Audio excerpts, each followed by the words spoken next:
In the heart of the night, this world will bright. We will set it alight. In the heart of the night, in the heart of the night, this world will burn bright. We will set it alight. In the heart of the night.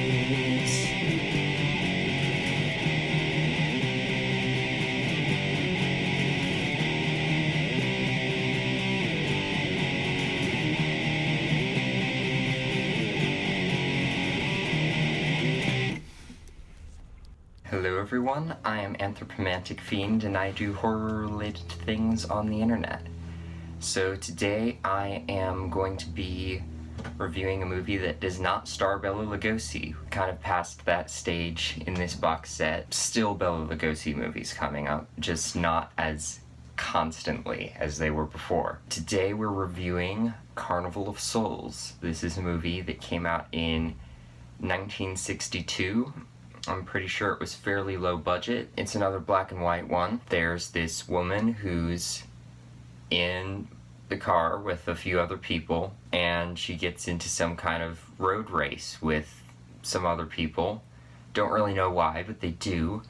And she crashes off the road and falls into this lake because they were on this bridge. Everybody else in the car dies, they drown, but somehow she manages to crawl her way out of the lake and survive. She is an organist, so she's taught herself how to play. She leaves the town and goes to get a job in this other little town as an organist. She rents a room and she takes a job at this church as an organist. But weird things have started to happen since the accident. She is seeing things, the world's not quite as it seems to be, and most significantly, there's this weird, pale, sunken-eyed man in this black suit that has been following her around, and she can't tell if he's real or not, and he's just sort of everywhere, and she's just trying to keep this hold on reality in this little town and try to not be taken try not to get taken away by this creepy man who is following her around, and she doesn't know where he's come from or why he's there, but he's just sort of following her. The plot of the movie is basically her trying to cope with this car crash, keep her sanity and her grip on reality, and try to escape this guy who keeps pursuing her.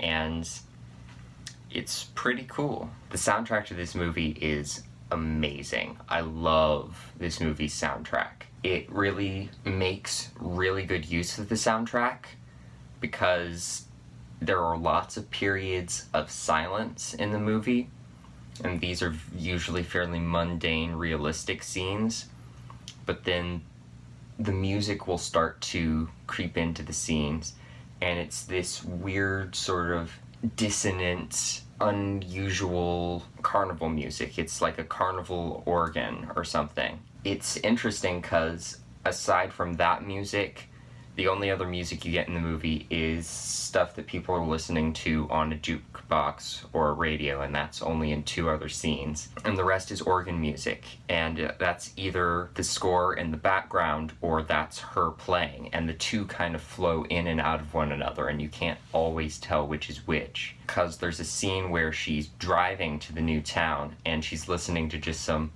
happy casual music on the radio, and it gets darker and she's driving and you hear the organ music and you're like, oh, that's the soundtrack. But then she starts turning the dial and she's like, no, where's my music? But she keeps like turning the dial and the music won't stop. So it kind of works as the score, but it's also something she can hear sometimes. So it's interesting and surreal in that way. Visually, this movie is awesome. It really does show its budget. It was a fairly low budget movie, you can tell, because there really are no kind of special effects in this movie, because there's obviously something supernatural going on with this man, but instead of like superimposing him into scenes or making him appear or disappear, he'll just sort of have his face pressed up against the glass at one point, and then suddenly she turns away and looks again and he's gone or something. So it's not as subtle as it could be, but it's still really cool. And the shots that they managed to get in this movie are absolutely stunning. I think they found like an abandoned carnival or something. Either that or they dressed up whatever abandoned area they were using really well, because it looks desolate and abandoned and creepy and real. And yet they film it in a way that feels really surreal because she has this sort of odd connection with this place. It was a carnival, but before that it was an old dance hall, and before that it was a bathhouse. She just sort of feels strangely drawn to it, and there's sort of a supernatural element there, and some kind of connection with this strange man that sort of gradually is revealed, but it's still very ambiguous and creepy, and I like that. The rest of the sets are nothing special, but what they managed to do with the movie ends up being very creepy and atmospheric, and that's partially due to the clever camera work and the really good use of cinematography in this thing, but it really is a lot of the sound design. It works really well with eerie silence and then this organ music creeping into scenes, and it's really cool, and I really like it. The acting is not good, though. The acting is not good, and the characters aren't that great either. I like the main character, the woman. She's not super well acted, though. Again, this is kind of showing the B-grade horror movie that this is. It's kind of artsy and surreal and atmospheric, but it's still a B movie at the end of the day. It really shows with a lot of the acting, because she moves into this little apartment place and there's this old woman that keeps it, and she's just super cheery and loud and really obnoxious, and she doesn't feel real at all. She just sort of shouts cheerily at her, and I just wanted her to go away, but not as much as Mr. Linyard, I believe his name is, who's the only other person in the apartment. And he is the creepiest human being in existence. Every time I see him on screen, I want to gag or throw up. I hate him, because literally all he wants to do is have sex with this woman, and it's disgusting. He's not like, he's trying to be suave and subtle about it, but he's not. He's just really creepy.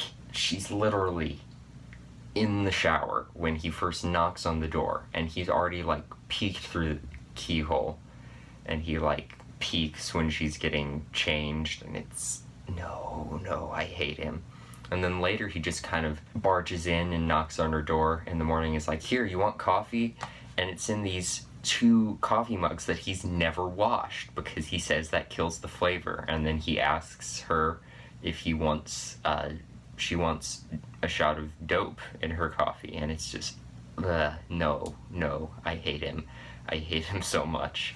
And then he just gets worse even later in the movie. And the way he talks, too, is so generic. It's been a while since I've seen this movie, even though I really like it, so I didn't really remember what the dialogue was, but there's a scene where he takes this woman out on a date, and it's something really not good has just happened to her, and she's really sad, and she's just sitting there. He takes this long drink, and I'm just sitting there, and it was just like, I will bet you $50 or significantly more than that the first word that's going to come out of his mouth is "what's the matter?" And yeah, he says "what's the matter?" like 5 times in the scene, and it's the first thing out of his mouth.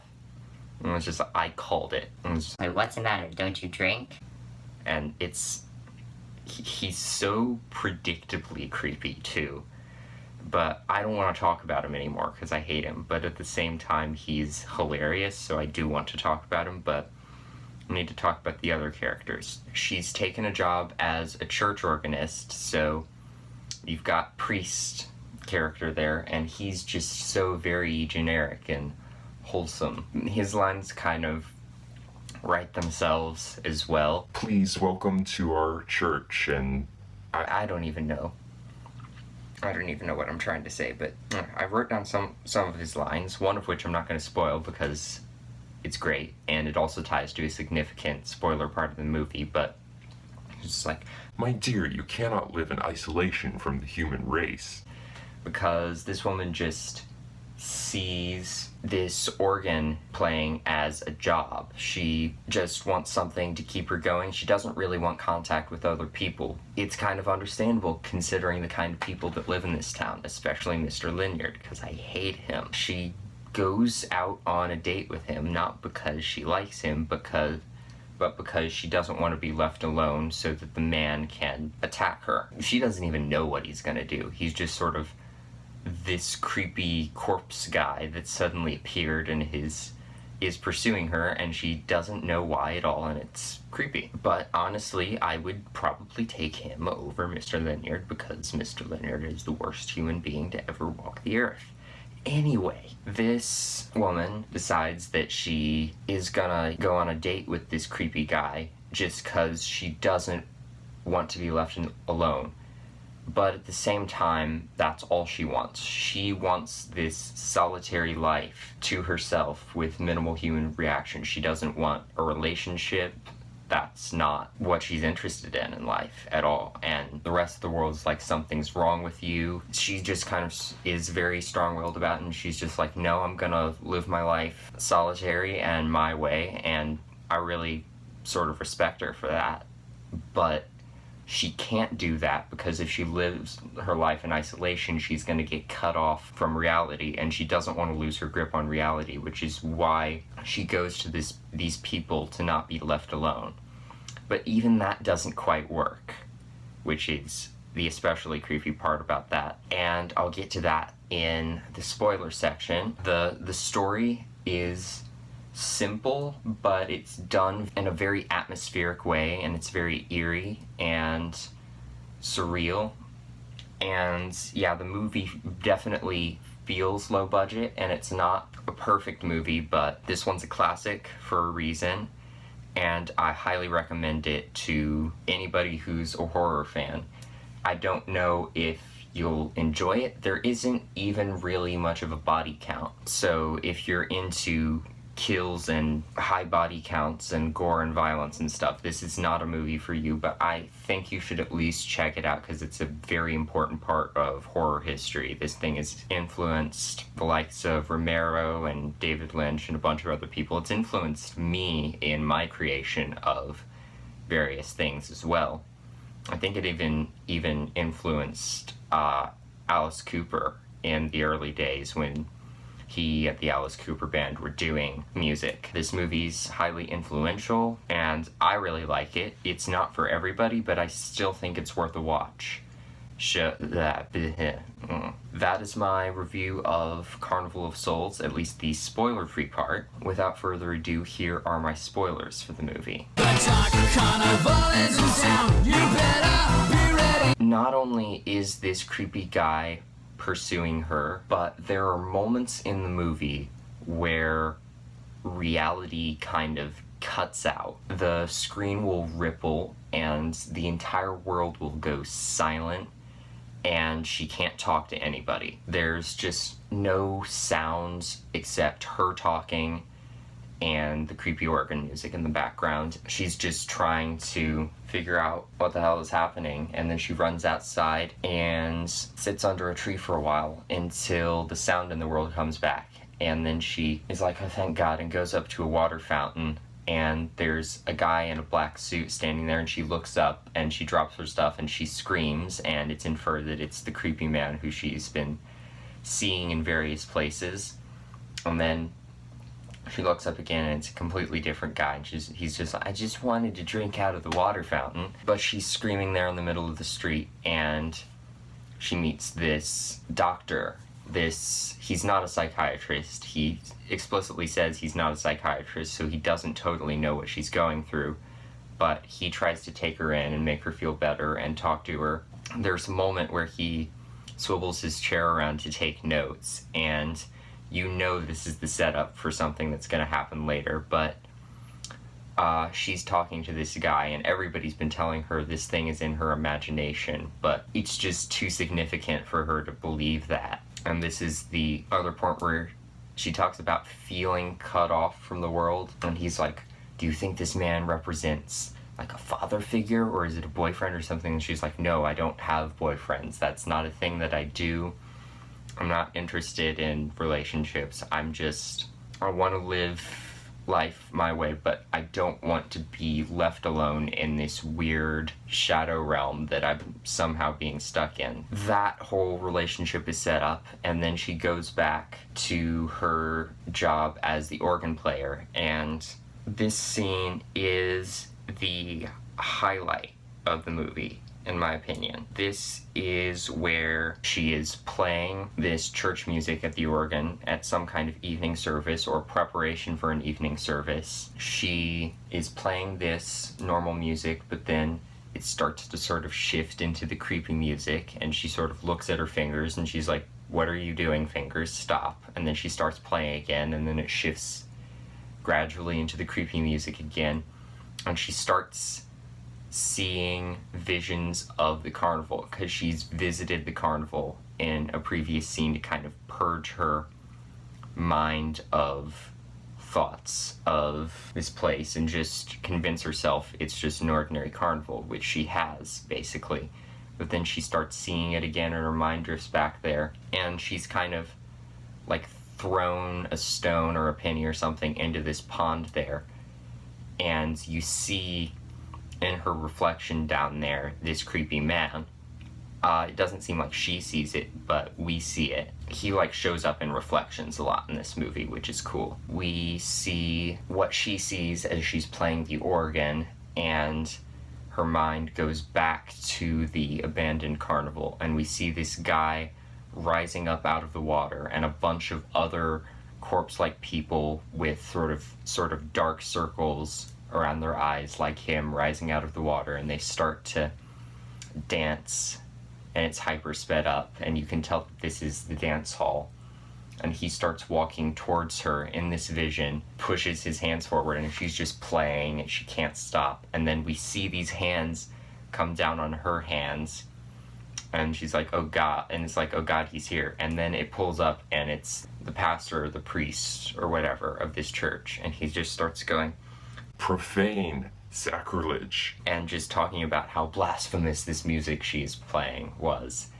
And that cracks me up to no end every time I see it, because he's just so offended by this music that she's been playing. But she gets fired, so it's pretty depressing for her.